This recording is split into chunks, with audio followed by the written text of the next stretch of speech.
What do you think you're most known for? Your acting, your music, or the controversy that surrounds you? My big mouth. My big mouth. I got a big mouth. Can't help it. I talk from my heart. I'm real. You know what I'm saying? Whatever comes, comes.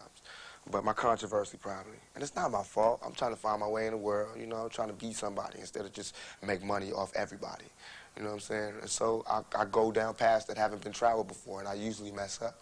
But I learn, you know what I'm saying? I come back stronger. You know, I'm not talking ignorant, you know what I'm saying? So I obviously put thought into what I do. So I think my mouth, my controversy. I have not been out of the paper since I joined Digital Underground. I've been in all, you know what I'm saying? It's never, my name has not been not uttered, you know what I'm saying? And that's good for me because I don't want to be forgotten. And if I'm forgotten, then that means I'm comfortable. And that means I think everything is okay. One day I'm gonna bust, blow up on this society.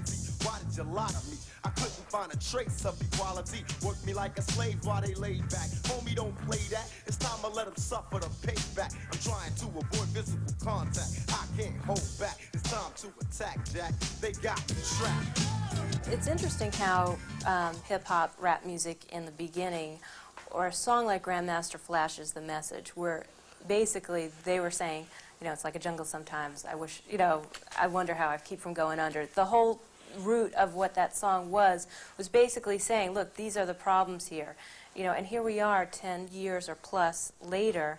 The problems are still there, and the intensity of the music has built to the no hope, the I don't give a attitude.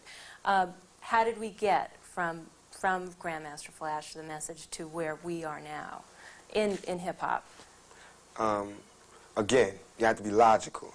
You know, if I know that in this hotel room they have food every day, and I'm knocking on the door every day to eat, and they open the door, let me see the party, let me see like them throwing salami all over I mean, just like throwing food around. Well, they're telling me there's no food in here.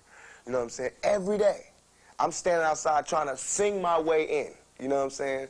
We are hungry, please let us in. We are hungry, please let us in. After about a week, that song is going to change to, we hungry, we need some food. After 2-3 weeks, it's like, you know, give me all the food, breaking out the door. And after a year, then you just like, you know what I'm saying, I'm picking the lock, coming through the door, blasting, you know what I'm saying? It's like you hungry, you reached your level, you don't want any more. We asked 10 years ago. We was asking with the Panthers. We was asking with them, you know, with civil rights movement. We was asking, you know, now those people that were asking, they're all dead and in jail. So now what do you think we're going to do? Ask? And we shouldn't be angry? And my raps that I'm rapping to my community shouldn't be filled with rage? You know what I'm saying? They shouldn't be filled with the same atrocities that they gave to me. In the media, they don't talk about it. So in my raps, I have to talk about it. And it just seems foreign because there's no one else talking about it. Right. Well, playing devil's advocate, somebody might say, well, what does Tupac have? He's a movie star. He's got, you know, hit records.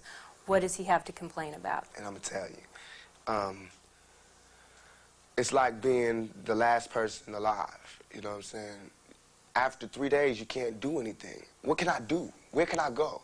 There's no black neighborhood, you know what I'm saying, with black people who have the same amount of money as me. You know what I'm saying? There's richer and there's poorer. There's no just, you know, did a movie, got a little bit of money, living okay, black neighborhood. I have to be in a white neighborhood, so I don't fit in. That's hell. It's hell when you can't be around your peers. All my life I grew up around black people, poor people, but I can't live around poor people now because they'll rob me. And why would they rob me? Because they're starving, because there's no money here. But they're telling me, now that I made a little money, I have to move here. So it's not like no one's ever trying to deal with this section. They're just moving away from it. And we're going to have more stars coming from together, but they're gonna all move this way. You know what I'm saying? So it's like all the society is doing is leeching off the ghetto. They use the ghetto for their pain, for their sorrow, for their culture, for their music, for their happiness, for their movies, to talk about boys in the hood. You know what I'm saying? I don't want to be another I don't want to be 50 years old at a BET We Shall Overcome Achievement Awards. You know what I'm saying?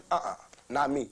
You know, I want when they see me, they know that every day when I'm breathing, it's for us to go farther. You know, every time I speak, I want the truth to come out.